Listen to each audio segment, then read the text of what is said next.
what's going on, everybody? Welcome to Talking MONS or Digimon Ghost Game Recap Podcast. I'm definitely going to have to get used to saying that.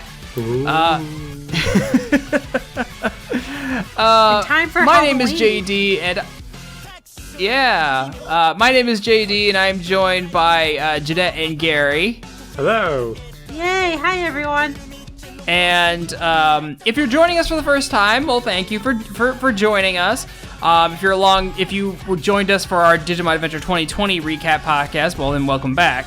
But just as a little whatever up front here, basically how this works is every other week we are going to be talking about the latest Digimon Ghost Game episodes. We're going to go through them episode by episode, just recapping them, giving our thoughts on them, just like we've always done, and yeah. And we get a lot of things wrong about Digimon. That's what everyone comes for. Yeah. I'm kidding. Digimon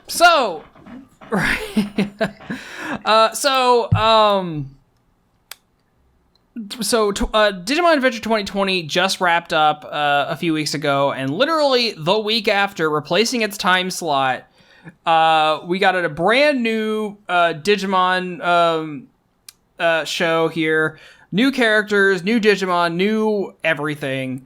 And it's very interesting because while all the Digimon that have come before us are very much wild adventure in a new land, wacky hijinks ensues, aside from Tamers, who took things a little more seriously. Mm-hmm. This time around, we are getting a bit of a mystery horror theme to Digimon, which is not something we've seen before. In the real world. In the real world, yeah. Sorry, go ahead, Jeanette. Was that Jeanette or me? I don't know. I did nothing. Well, whoever. It's a little bit of Tamer, because it's very real world focus, and a little bit of Scooby-Doo kind of thing. Yeah, a little bit, yeah. So the world of Ghost Game is interesting because it is set in the near future, to where we are at a point where holograms are an everyday occurrence. They are used for advertisements, for billboards, general police street directions, and pretty much everything has a fun character or logo that is represented as a hologram. Mm-hmm. But at the start of our... Sorry, go ahead. I was just about to say, imagine that Back to the Future scene with the jaws. Oh, yeah.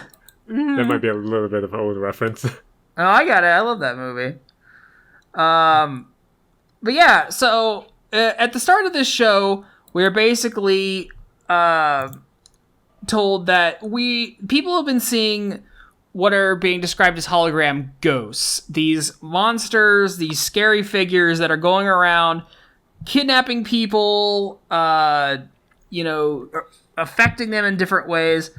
And we come to find that these are actually the Digimon, who are materializing in the real world, wreaking havoc on the human population in secret. And it's all kinds of spooky. Mm-hmm. But so we will go ahead and start with the very first episode here, which this is some straight up horror shit here. So our first episode is called The Sewn Lip Man. We're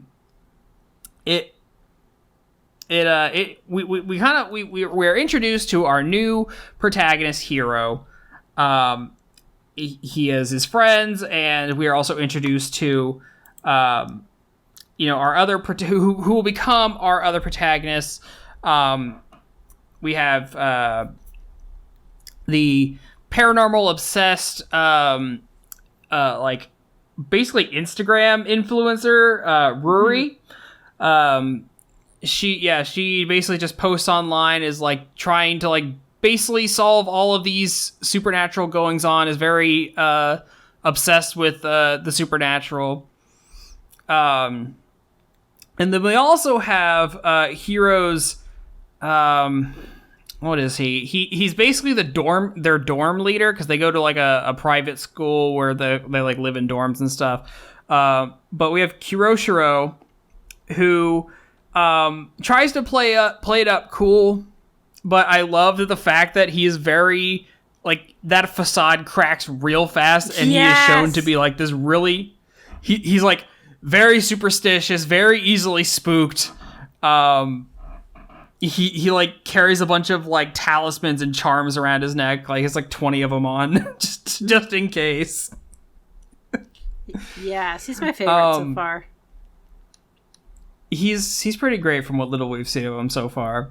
But those three are going to be who we're going to be following throughout this show, as far as we know so far. But just as an introduction, we are following Hiro as he learns of this so-called Sewn-Lip man, who is apparently, as the urban myth goes, is he will ask you, if you are confronted by the Sewn-Lip man, he will ask you what time it is, and if you cannot give him an answer, he will steal time from you. And I like that it's... Sorry, go ahead. He makes all the clock go wonky, so you can't really like give him an accurate time either. Yeah, so unless you just happen to be looking at your watch or a clock right before he shows up, I mean, you're kind of screwed at that point. But I like this setup where these Digimon are being explained as like these weird urban myths, like, you know, like fucking Mothman and the Jersey Devil and all these like... Yes.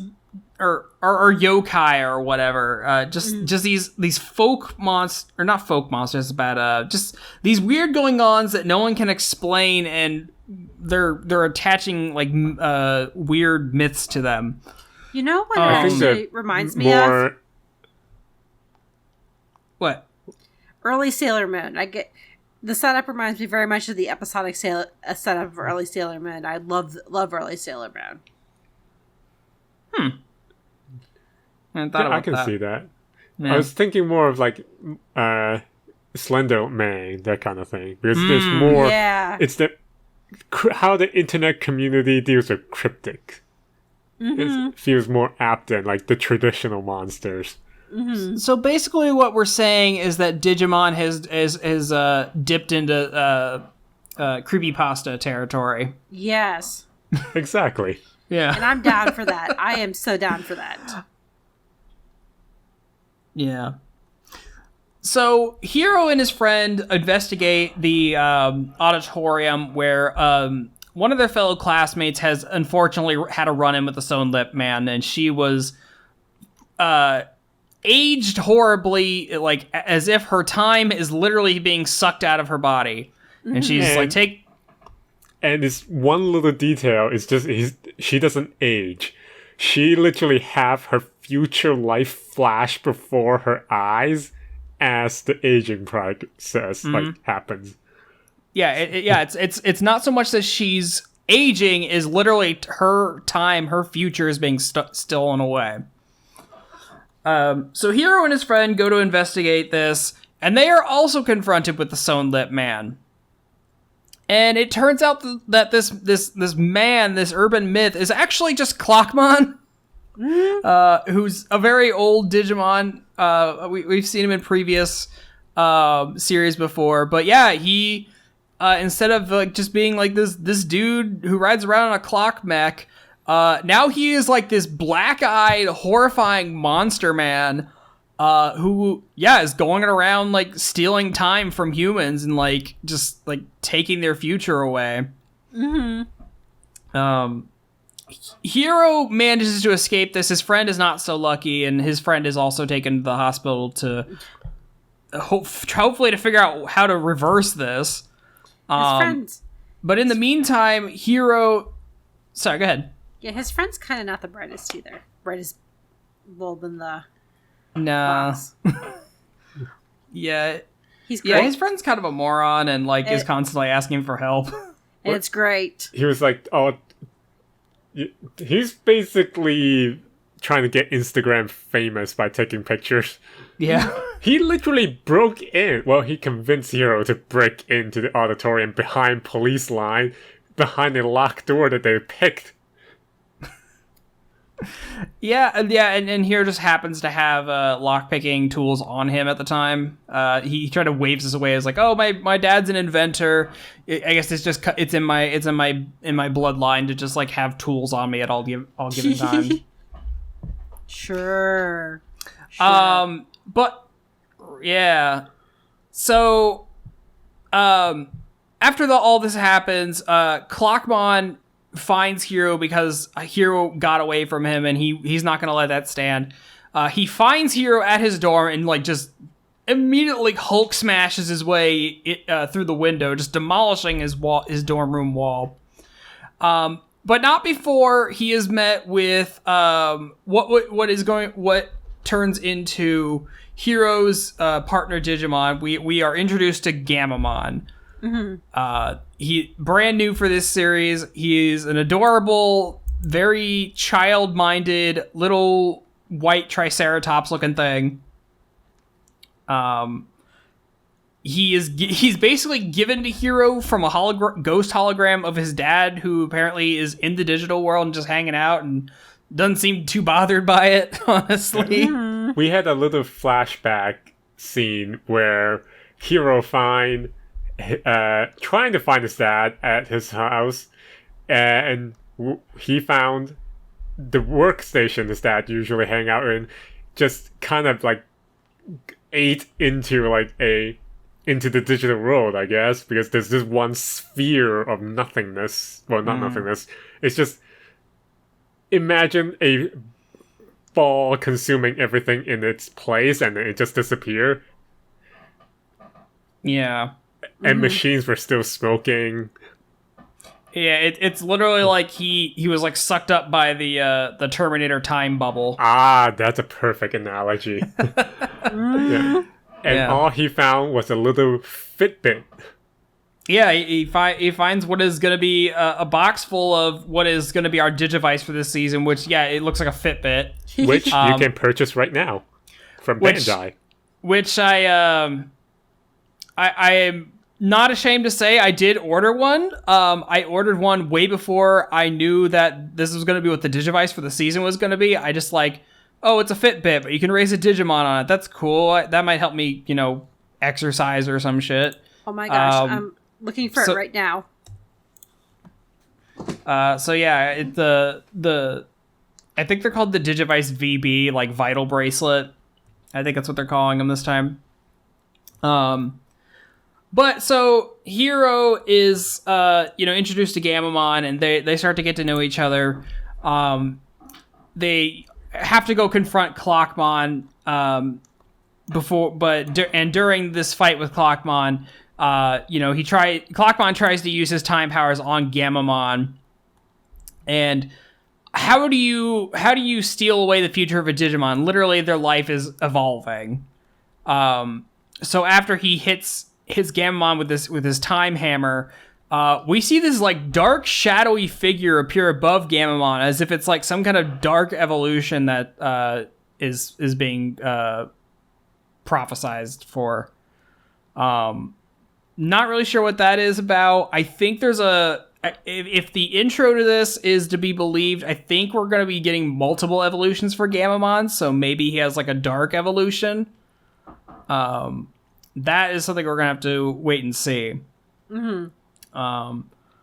But Hiro and Gammamon are able to pull a win against Clockmon, getting him to release all the time that he stole, letting everyone go back to the way they were.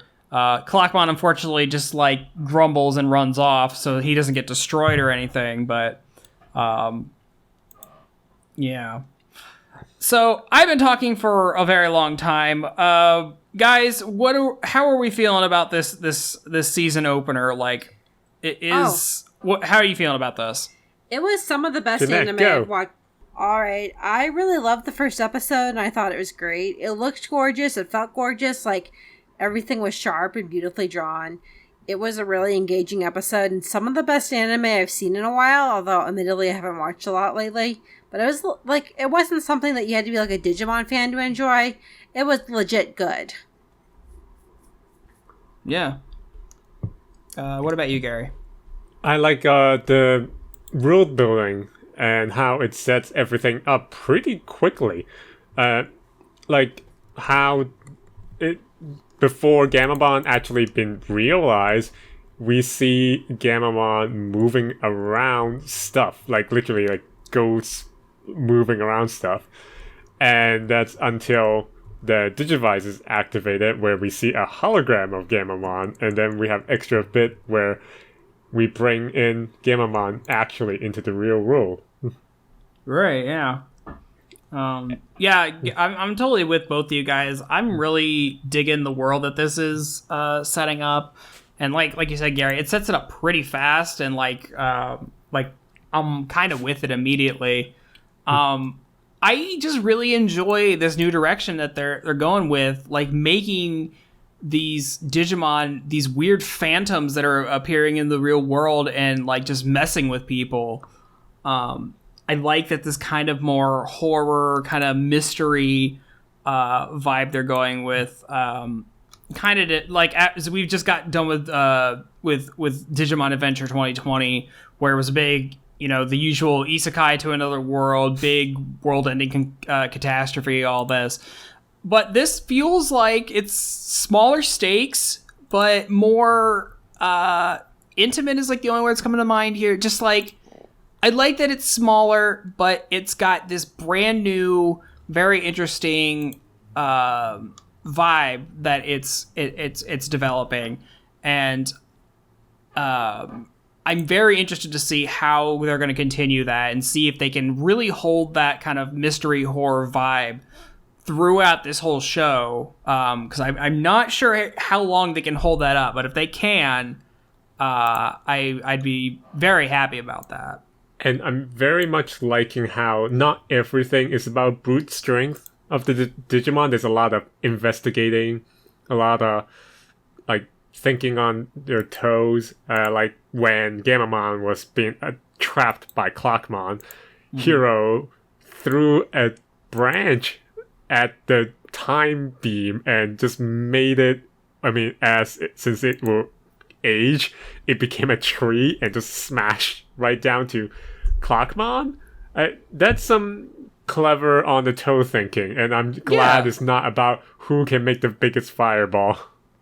Oh yeah, no, yeah, we didn't even mention that, but yeah, I just like, that was really like an interesting way to solve that dilemma. Like you see the kind of cogs working in Hero's head. Like, okay, we've seen how this time beam works with everyone. It makes people age and time go forward.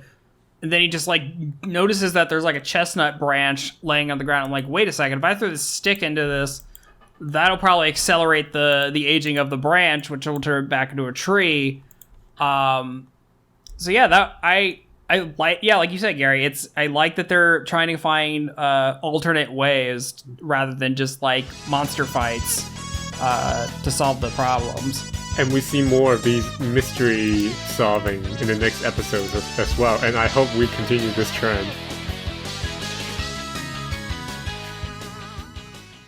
Jeremy Snow here, owner and editor-in-chief of The Geekly Grind. I'm interrupting your awesome, regularly scheduled programming to ensure that you know about our Geekly Grind podcast network, of which this show is a treasured member of.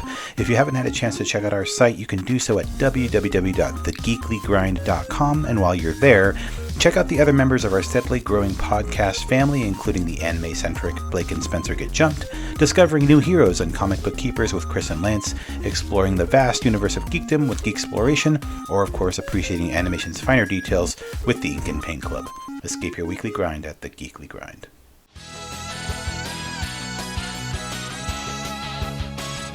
Okay, well, that will bring us to the second episode, titled The Mystery of the Museum. Now, this is a real Scooby-Doo-esque episode, where there's this rumor of a mummy man going around kidnapping people, just disappearing them away. So Hero and Gammamon now knowing that Digimon are the cause of this, go to investigate at this museum, but not before they are kind of influenced to go there by Rory's social media posts, because she is also trying to figure this out. And we are brought to this big national museum, which is having this giant Egypt exhibit full of like mummies and old artifacts and what have you. And Hiro and Gammamon end up staying in the museum overnight to investigate. And they come face to face with Mummymon, who, if you are a longtime fan of Digimon, you know that Mummymon was one of the bad guys in the second season of Digimon. So it's interesting to see him back again, but in a completely different context. And yeah, this dude has literally just been going around kidnapping people and like dragging them to an underground lair where he's mummifying them, because he says that this is the only way to heal humanity, because he thinks that if he mummifies people, they'll be resurrected. He's literally following the tour guide of what the Egyptian believed to the T. Yeah, he's like, oh, well, I looked at all this information. The Egyptians said that this is how you did it, so that must be how you do it. And I love that. Really, this episode is solved by Hiro educating him that, like, no, we've advanced medicine like thousands of years since then. That's not how we help people anymore. And Mummimon's basically like, oh, I didn't know that. Whoops. Yeah, I really hope we see Mummymon again. I just like, because he's just told that, like, oh, hey, we do things different. He's like, oh, okay. Well, I'm gonna go like hang out at hospitals and become a real doctor, and he just kind of leaves. Maybe he'll get into pharmacy and become a pharmacist. Yeah. And I'm hoping to see more of these peaceful resolutions too. There's more varieties, because we don't really ever get that in the old shows. Yeah, it's always about, like, power up your monster and shoot fireballs until the bad guy disappears. I mean, we do see Gammamon evolve for the first time into his what I'm just gonna guess is his red champion form, which is Beetle. I don't know if it's Beetle or Beetle Gammamon. He's like a red flame Dramon, kind of, without all the armor on him. He's just a bipedal dinosaur man. He's cool. I fucking love the fire effects on Beetle Gammamon, where he like shoots fireballs from his hands, but it's like red and black. I don't know. I think it's just a really interesting design choice. Yeah, and what I'm loving about this series is the same charm as Tamer has about Digimon being in the real world, because we get to see Gammamon exploring food and how Hiro is trying to hide him or using excuse as, oh, it's the newest hologram program. And see, I love that we can use that as an excuse this time around, because before we'd have to hide Digimon from view, we'd have to put them in disguises, but no, we could just say, oh no, that's like totally just like a really advanced hologram. He has like an AI hologram, so he can like talk and think and stuff, and everyone just passes like, oh, like what, science is crazy these days. That's so cool that we've advanced that far. So yeah, he doesn't really have to hide Gammamon so much, so he just gets to ride around in his backpack. And yeah, I love the little scene of them in the park, and he's literally just like feeding Gammamon different foods and like seeing his reaction to it. And of course, because Gammamon is a literal child, of course chocolate ends up being his favorite. Yeah, Gammamon is like a cross between Guilmon and Argumon. Yeah, he's got like that kind of like, I would say almost old school a little bit design. He's pretty simple in his design. So he's got that kind of Agumon appeal, but he's got like that very early Guilmon like childlike wonder to the world. Yes. I mean, I'm not gonna say it wasn't a little heartbreaking when they're in the store and like Hiro tells him he can't have something and he just like lets out this like tiny little toddler scream. Free sample. I would too if I was told I can't have free sample. No, he wanted the free sample. He was sad. He was so sad. He wanted the sample. I can relate. Yeah. Jeanette, what did you think about this episode?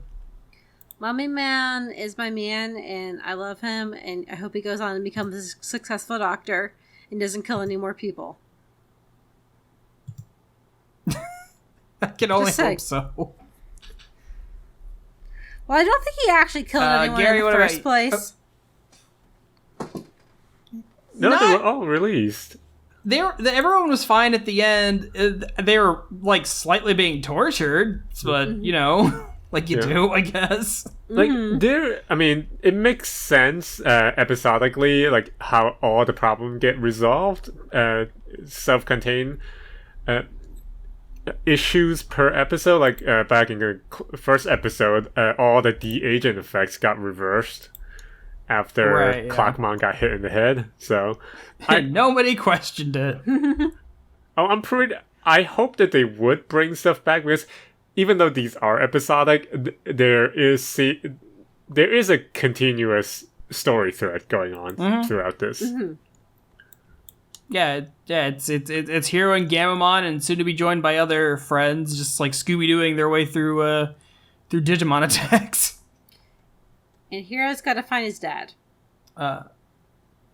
Yeah, he's really looking for his dad, because his dad is apparently like we said, is trapped in the digital world. Hiro is really trying to like find these Digimon so he can ask them what the digital world even is, because he has no idea. Or how to get there. Or what it is, and so that is one mystery on top of many mysteries that the show is setting up, and I'm sure we will explore fully as the season goes on. Indeed. Yeah, I really enjoyed this episode. Again, I like Gary said, I like that it's pretty much a peaceful resolution to the problem. It doesn't go down to a big monster fight, and you know, like we said, like I'm interested to see how much they can really play with the formula of a traditional Digimon show and really kind of shake things up. Well, guys, I think that'll wrap up our first episode of our Ghost Game recap show. Let us know in our comment sections or our social medias how you're feeling about this new season. I think the three of us, especially since we came back to cover this show, I think we're all pretty feeling it with this, and you know, it could go a million different ways, and I'm interested to see what it has to offer. So, so all right, everybody, that will do it for this week. Stay safe out there. We will catch you again next time with more Digimon Ghost Game. Bye-bye.